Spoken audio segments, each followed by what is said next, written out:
लाल देह लाली लसे हरो घरी लाल लंगूर वज्र देह दानव दलन जय जय जय कपिसूर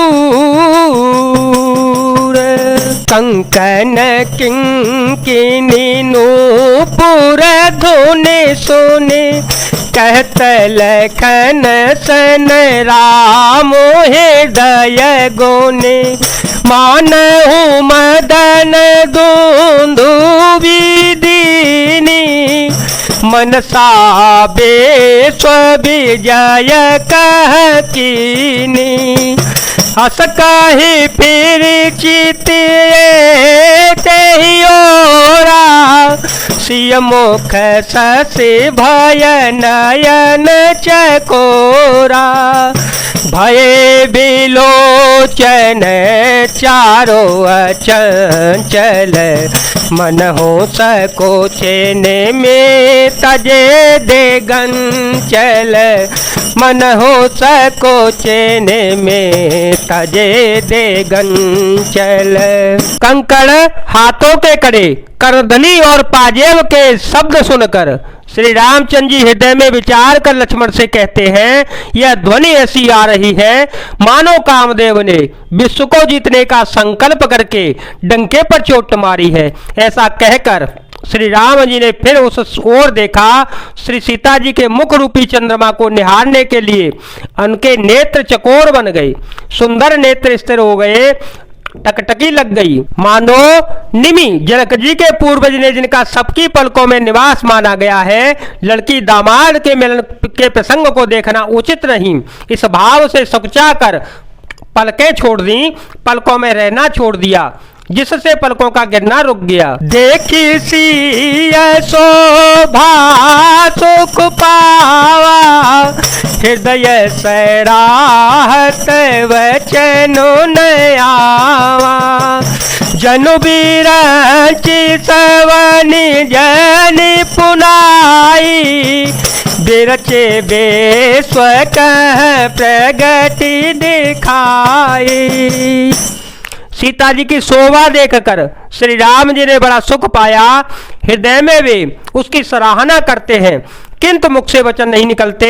वह शोभा ऐसी अनुपम है मानो ब्रह्मा ने अपनी सारी निपुणता को मूर्तिमान करके संसार को प्रकट करके दिखा दिया हो। सुंदरता कहूँ सुंदर करही शविग्रह दीप शिखा जनो भरए सब उपमा कवि रहे जुठारी के पट तरो विदेह को मारे। वह सीता जी की शोभा सुंदरता को भी सुंदर करने वाली है। वह ऐसी मालूम होती है मानो सुंदरता रूपी घर में दीपक की लौ जल रही हो। अब तक सुंदरता रूपी भवन में अंधेरा था, वह भवन मानो सीता जी की सुंदरता रूपी दीप शिखा को पाकर जगमगा उठा हो, पहले से भी अधिक सुंदर हो गया है। सारी उपमाओं को तो कवियों ने झूठा कर रखा है, मैं जनक नंदिनी श्री सीता जी की किससे उपमा दूं। सिय शोभा बरनी प्रभु आपनी दशा विचारे बोले सोचे मन अनो जसन बचन समय अनुहार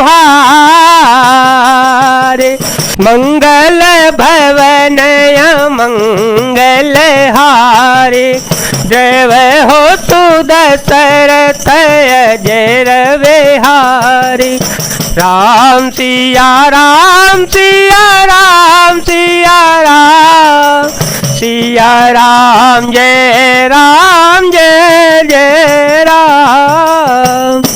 इस प्रकार हृदय में श्री सीता जी की शोभा का वर्णन करके अपनी दशा को विचार कर प्रभु श्री रामचंद्र जी पवित्र मन से अपने छोटे भाई लक्ष्मण से समयानुकूल वचन बोले। तात जनक तनया यह सोई धन सज जय कारण होई पूजन गौरी सखी ले आई करत पे कासु फिरई फूलवाई जासु विलोकी अलौकिक शोभा जासु विलोकी अलौकिक शोभा सहज पुनीत मोर मनु शोभा सो सबु कारण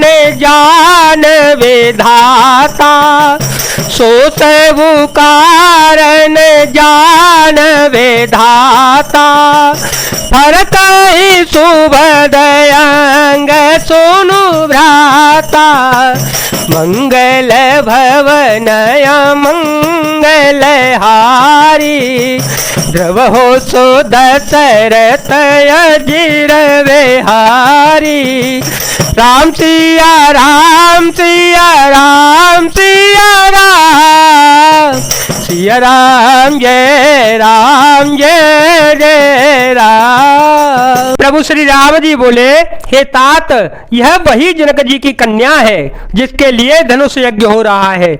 सखियां इसे गौरी पूजन के लिए ले आई हैं। यह फुलवाड़ी में प्रकाश करती हुई फिर रही हैं, जिसकी अलौकिक सुंदरता देखकर स्वभाव से ही पवित्र मेरा मन क्षुब्ध हो गया है। वह सब कारण अथवा उसका सब कारण तो विधाता जाने, किंतु हे भाई सुनो, मेरे मंगलदायक दाहिने अंग फड़क रहे हैं। रघुवंश ही कर सहज शोभाओ मन को बंथ गोधर नकाओ मोयति सय प्रतीति मन केरी जय सपने हो पर नारी नहेरी जिनके लहे नरे पूरन पेटे नहीं पावहे परतिय मनो डेटे मंगन लहे न जिन के नाही ते नर बर थोरे जग माहे ते नर बर थोरे जग माहे। रघुवंशियों का यह सहज जन्मगत स्वभाव है कि उनका मन कभी कुमार्ग पर पैर नहीं रखता।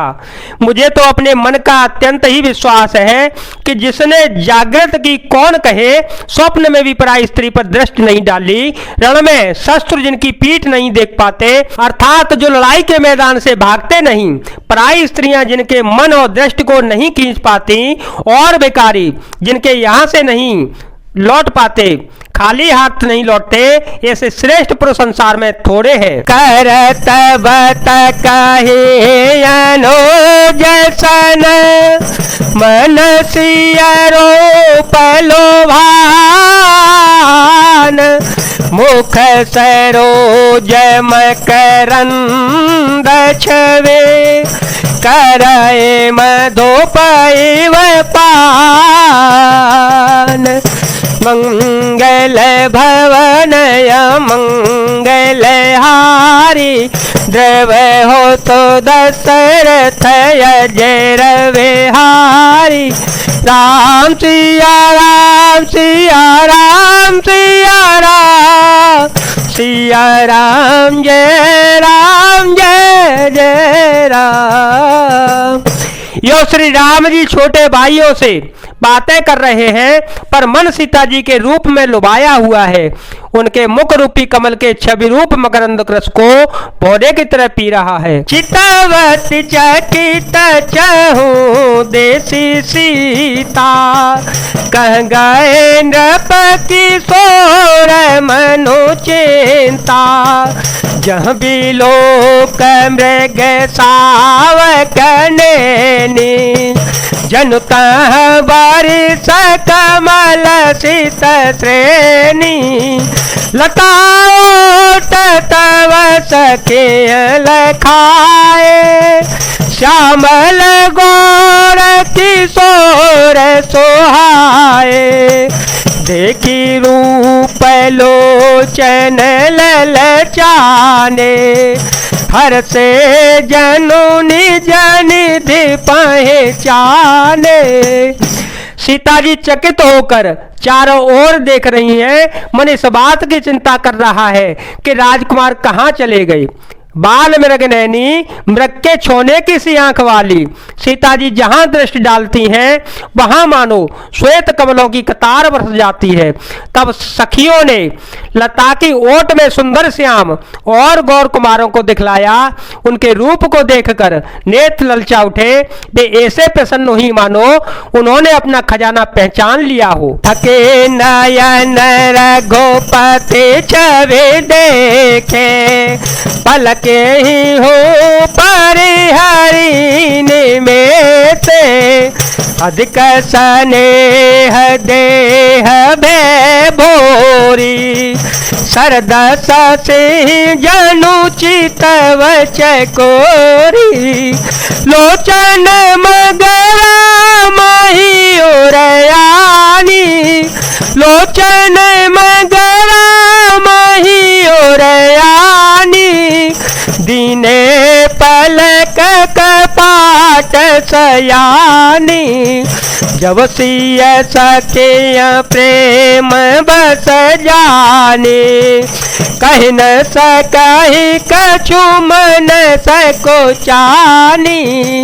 राम सिया राम सिया राम सिया राम सिया राम जय जय राम। श्री रघुनाथ जी की छवि देखकर नेत्र थकित निश्चल हो गए। पलकों ने भी गिनना छोड़ दिया। अधिक स्नेह के कारण शरीर बेहल बेकाबू हो गया। मानो शरद ऋतु के चंद्रमा को चकोरी बेसुध हुई देख रही हो। नेत्रों के रास्ते श्री राम जी को हृदय में लाकर चतुर शिरोमणि जानकी जी ने पलकों के किवाड़ लगा दिए, अर्थात नेत्र मूंद कर उनका ध्यान करने लगी। जब सखियों ने सीता जी को प्रेम के बस जाना तब वे मन में सकुचा गई, कुछ कह नहीं सकती थी।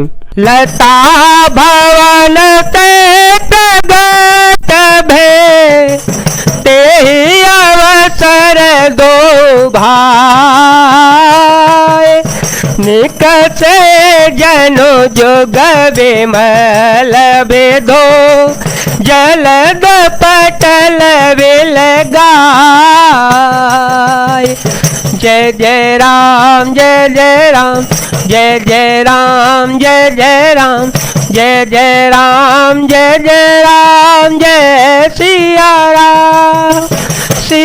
राम जय जय राम। उसी समय दोनों भाई लता मंडल कुंज में ऐसे प्रकट हुए मानो दो निर्मल चंद्रमा बादलों के पर्दे को हटाकर निकल रहे हो। जय जय सिया राम, जय वीर हनुमान जी महाराज, जय भोलेनाथ, जय दीनानाथ, जय शिव शंकर।